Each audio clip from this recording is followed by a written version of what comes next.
Il a perdu le pouvoir, mais il doit pouvoir être libre de ses mouvements, libre de son action. Je pense qu'on doit quand même libérer le président Alpha Condé. C'est le minimum qu'on puisse exiger de la transition guinéenne.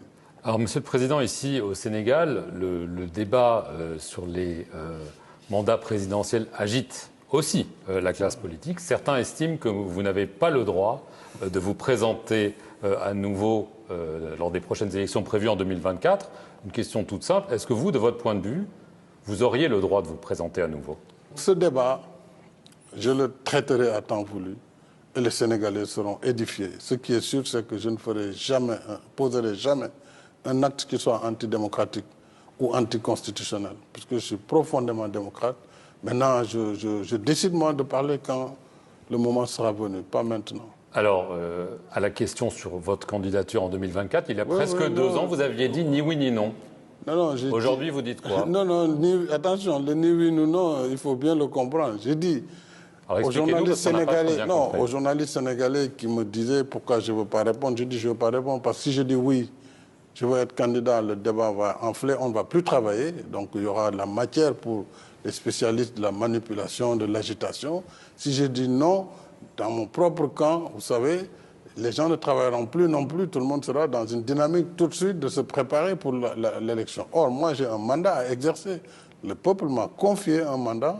Je dois travailler pour le Sénégal. Donc, je ne peux pas, à 3 ans, 4 ans de l'échéance, satisfaire simplement la curiosité de ceux qui n'ont de centre d'intérêt que l'élection. Ils attendront le moment que j'ai choisi ou le moment, en tout cas, pendant lequel ce débat va être inévitable. Aujourd'hui, c'est plutôt oui ou plutôt non? Non, aujourd'hui, il n'y a pas de réponse. Aujourd'hui, c'est le travail. La réponse, c'est quand? Quand je le déciderai avec l'aide de Dieu.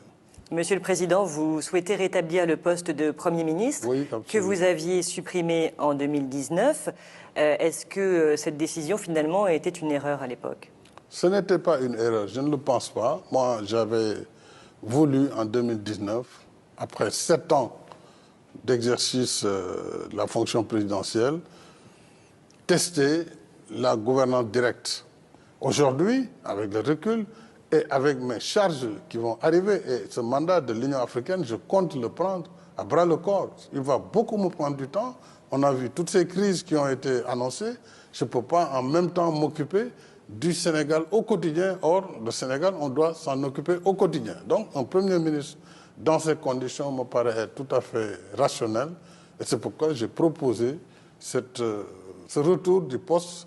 Du reste, ce n'est pas la première fois que le poste a été supprimé, ramené. Donc, on est toujours dans la logique républicaine et dans l'expérimentation de la démocratie et du modèle qui peut nous convenir le plus possible. Et à quel moment sera-t-il nommé ce Premier ministre? Dès que la loi est votée, elle sera votée, je pense, à la fin, d'ici le 12 ou le 15, m'a-t-on dit. Donc avant les locales?